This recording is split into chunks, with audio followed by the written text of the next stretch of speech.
This weekend, I had the opportunity to present my research with Dr. Coutinho here at the CCC.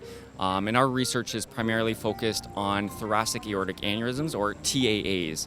And what that is it's essentially when the big blood vessel that comes off the heart balloons out.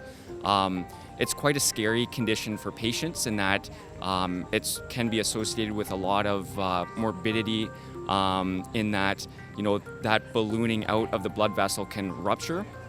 But for patients, there can be no symptoms, so they don't really know if their disease is progressing or not. As clinicians and as physicians caring for patients with thoracic aortic aneurysms, the only clinical predictor of risk that we have to rely on is the size of the aneurysm.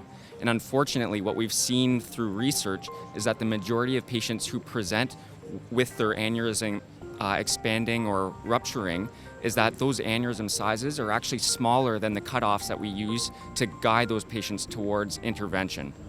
So we need to come up with a better way to help decide which patients are at high risk and which patients are not. Our research looks at using a non-invasive measure of aortic stiffness, so looking at the stiffness of the blood vessel to determine which aneurysms are at high risk of rupturing and which are not. And our findings showed that we can use this non-invasive measure, which is simple to do, it's cheap to perform, and can even be done in the outpatient setting. We can use this tool to help risk stratify these patients. I was very fortunate to be selected as the second place finisher for the Trainee Research Award in the clinical division.